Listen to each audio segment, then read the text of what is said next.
श्वास सावयाचा, देह लाजतो कैचा, स्पर्श होत पाखराचा, वाट चालता सख्याची होई नाद पैंजणांचा, प्रीत उंबऱ्या पलाड शोधते खुणा सुखाच्या, गुंजते बासरी अंतरी ओल्या प्रेमसरी, रास रंगात भिजते अलक्षणते केशरी, राधा बावरी बावरी, राधा बावरी, राधा बावरी बावरी, राधा ही बावरी, राधा बावरी बावरी, राधा बावरी, राधा बावरी बावरी, राधा ही बावरी, राधा.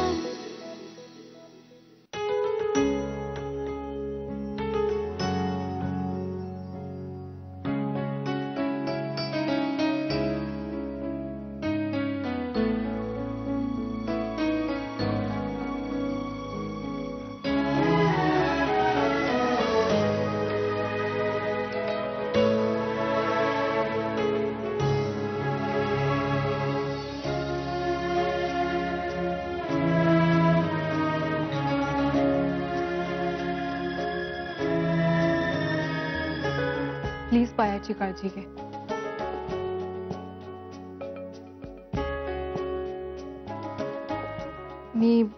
मी मिसेस चावलांना चेक करून येते, मग सीमा वहिनी पण घरी येणार आहेत. ओके. आणि मला इथे आणल्याबद्दल थँक्स.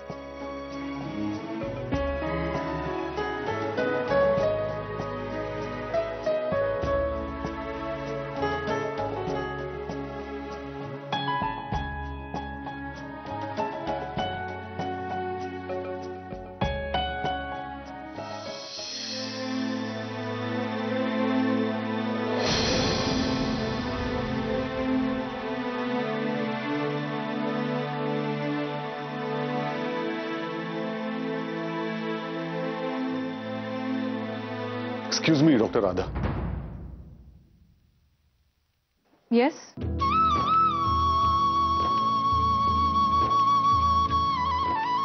बोला.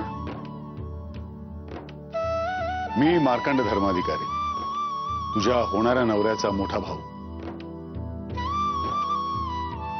ओ, पण तुम्ही लग्नासाठी आलो इथे.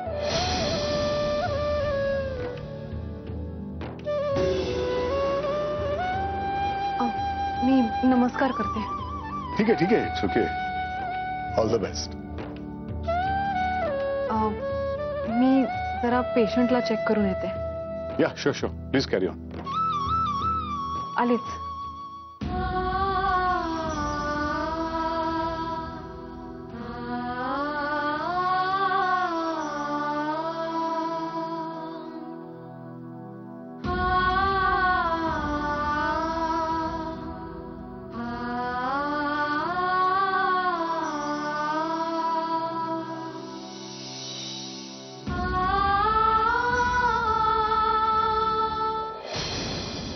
आवल्या. जिजू, काय झालं? मला असं अचानक का बोलवलं? सौरभ ठीक आहे ना? तो ठीक नाहीये, त्याला ठीक करायचं आहे आपल्याला. जिजू, मला काही सांगा, मी सौरभसाठी काही करायला तयार आहे. सांगतो, पण आधी त्या मितालीची कुंडली मांड. तिचा आणि केदारचा रिलेशन कसा आहे ते जरा मला सांग बघू. म्हणजे जिजू, मी, सौरभ, केसर, मिताली, आम्ही सगळे लहानपणापासून एकत्र, आमचा एकत्र ग्रुप होता सगळ्यांचा. तेव्हा केदार असायचा तिथं? नाही, केदार नसायचा आमच्यात. तो घाबरायचा आमच्या बरोबर खेळायला. आम्ही सगळे डेंजर गेम खेळायचो ना. हा तेव्हा ना दादा यायचे. दादा त्याला सारखे बोलायचे, अरे जा उठ बायल्या कुठला नेभळट, असं सारखं काही ना काहीतरी बोलायचे, हिणवायचे. मितालीला ते आवडत नव्हतं ना, राग यायचा त्यांचा खूप. ती केदार जवळ जाऊन बसायची, मग त्याला आवडील तसे खेळ खेळायचे, म्हणजे घर भातुकली वगैरे या प्रकारचे. ठीक आहे ठीक आहे, गणित फिट आहे. आता मला तू एवढाच सांग, सौरभसाठी तू काय पण करायला तयार आहे ना? हो, तुम्ही काही पण सांगा. मग ऐक,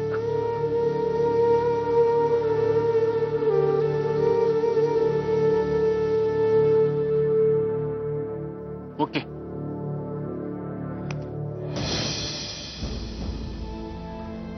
फोनही लागत नाहीये राधाचा. तेव्हा ना यायला हवी होती ती. कशी आहे तिची तब्येत कोण जाणे. तिचे बाबा येतील इतक्या शालू आणि दागिने घेऊन, आणि फोनवरती त्यांना या गोष्टी आणू नका असं तरी कसं सांगणार. राधा काय बोलणार आहे त्यांच्याशी कोण जाणे. की त्यांच्या प्रेमापोटी ती पुन्हा गौतमच्या बाजूने विचार करेल. खरंच काय करायचं या मुलीचं. राधा चाली वाटतं.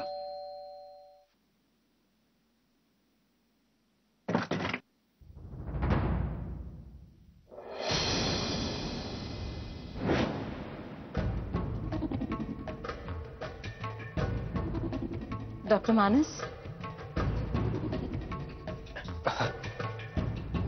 हो या ना.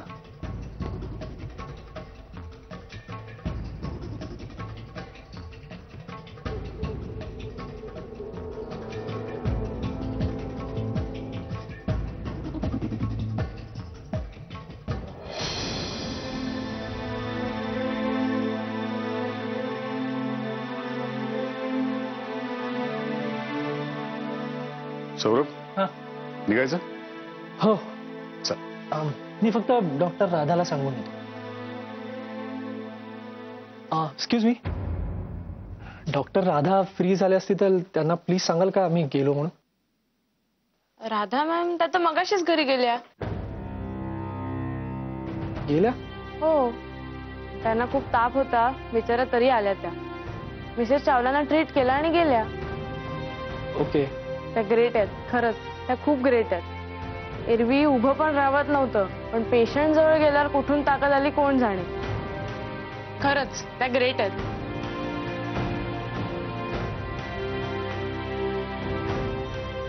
Yes, she is great.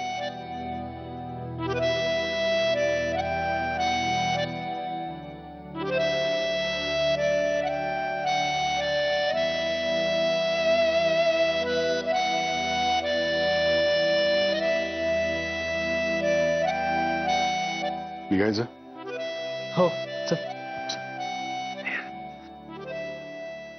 नमस्कार वामनराव. अरे नमस्कार. बसा बसा. थँक्यू. अगं मोनिका, बसून काय राहिलीस? काय पाहुण्यांसाठी पाणी बिणी आणशील का नाही? नाही नको. आणि हे काय, आम्ही अजूनही पाहुणेच आहोत. हो, असं नाही. मग बरं मोनिका, हे घे आधी.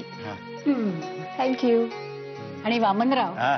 ह्या घरची राधा आमच्या घरची सून होणार आहे, हो. तेव्हा हे घरही आमचंच ना. मग अगदी बरोबर आजी. अरे गौतम, ये बस बस. तू कधी आलास लंडनहून? हा काय, आत्ताच येतोय. मोनिका, गिफ्ट सगळ्यांसाठी आणले तर पण तुझ्यासाठी स्पेशल चॉकलेट्स आणली आहेत. आवडतात ना? हो, थँक्यू. गुड. फार बुवा गिफ्ट आणता तुम्ही, आणि घेत मात्र काहीच नाही. अरे च्या, कमाल करता तुम्ही आजोबा. आता इतकं मौल्यवान गिफ्ट तुम्ही देणार आहात ना, मग त्या आनंदात थोडीशी उधळपट्टी करू द्या की आम्हाला. हो हो, बरोबर आहे. पण हे ती समजेल. समजेल समजेल, तिला सुद्धा समजेल. एकदा लग्न होऊ देत, मग बघा आजोबा, तुम्हाला एक वेगळीच राधा पाहायला मिळेल. हसणारी, खेळणारी, मजेत असणारी. तुम्ही ओळखणार सुद्धा नाही तिला. तिला घेऊन जगभर फिरणार आहे. सगळीकडचे व्हिडिओज आणि फोटोज तुम्हाला पाठवेनच ना. तुम्ही सुद्धा एन्जॉय कराल.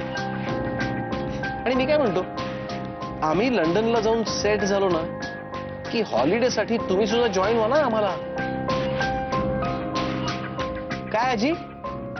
हो, अर्थात.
कब सीधी राह चला है, राह मुड़े तो मुड़ जाने दो। तेरे ख्याल में डूब के अक्सर अच्छी लगी तन्हाई, सांस में तेरी सांस मिली तो मुझे सांस आई, मुझे सांस आई, मुझे सांस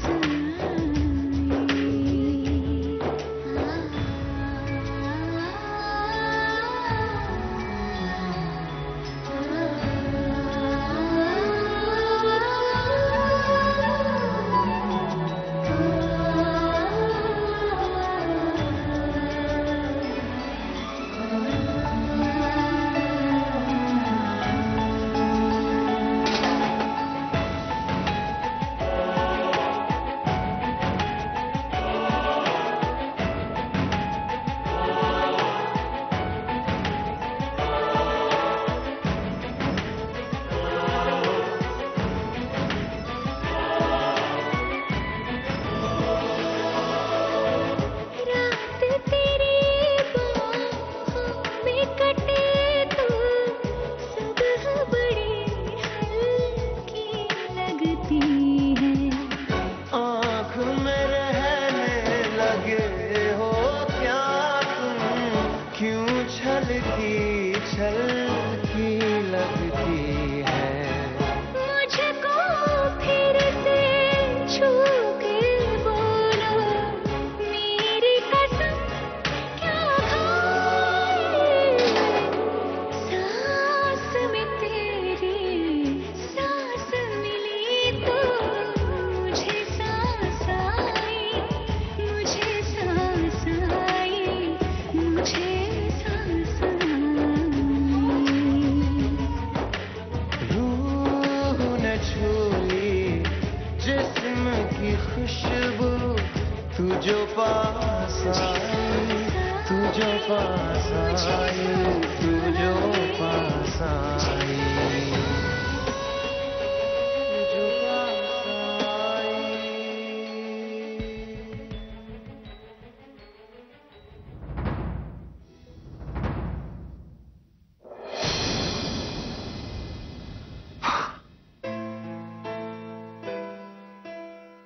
खूप दुखतंय का रे सौरभ? हा थोडासा दुखतोय. ठीक आहे पण आता तू ना स्वतःची काळजीच घेत नाहीस. एवढा निग्लिजन्स बरा नाही रे. एकतर माझ्या लग्नाची तारीख जवळ आली. त्या दिवसापर्यंत मला तू व्यवस्थित झालेला हवायस, कळलं? प्रॉमिस. आणि मी तर त्या दिवशी बिझी असणार. सगळी तयारी तुलाच करायला लागणार. I am so happy Saurabh, so happy. मी राधाला खूप खुश ठेवीन. मी ठरवलंय तिला वाटेल तसंच करायचं. ती म्हणेल तसं वागायचं, ती म्हणेल तसं बोलायचं, तिला पाहिजे तिथे फिरायला न्यायचं. ती खूप सुखात राहिली पाहिजे. तिला मी खूप खुश ठेवीन.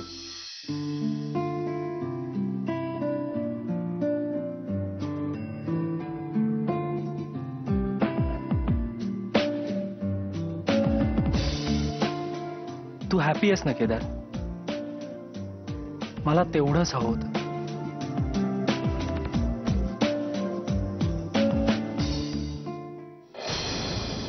अरे ही काय गडबड झाली आहे?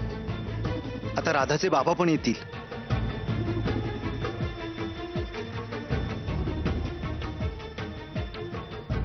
पण राधाला बरं नसताना ती हॉस्पिटलमध्ये एवढी का गेली?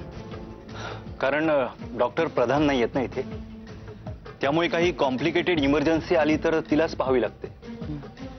म्हणून ती नर्स बरोबर गेली. पेशंटच्या बाबतीत खूप कमिटेड आहे ती. पेशंटच्याच बाबतीत का, सगळ्याच बाबतीत खूप कमिटेड आहे राधा. आता बघा ना, सगळ्यांचा विरोध पत्करून ती केदारशी लग्न करतेच आहे ना. खरं सांगू डॉक्टर मानस, केदारचं लग्न ठरल्यापासून त्याच्या तब्येतीमध्ये खूप सुधारणा झाली. म्हणजे त्याला जे अटॅक्स यायचे ना ते आता जवळजवळ बंद झालेत. त्याची तब्येत आता सुधारते असं म्हणायला काहीच हरकत नाही ना. I am sorry Mrs Dharmadhikari, राग मानू नका, पण माझ्या संमतीशिवाय तुम्ही त्याला हॉस्पिटलमधून घरी नेल. आणि याआधी मी तुम्हाला सांगितलं होतं की राधाचं केदार बरोबर लग्न करणं हा त्याच्यावरचा उपाय नाहीये. मला वाटतं आपण हा विषय नाही बोलला तरच बरं आहे. नाही उगाच वाद कशाला. आणि काय, मी एक डॉक्टर आहे, त्यामुळे मला नाही आवडणार तुमच्याशी खोटं बोललेलं. सो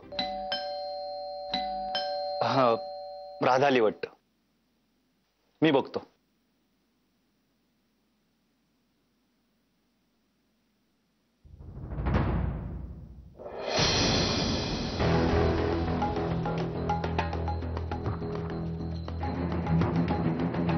काय रे, काय झालं? ओळखलं नाही का मला? काही नाही सर, या ना प्लीज. मानस,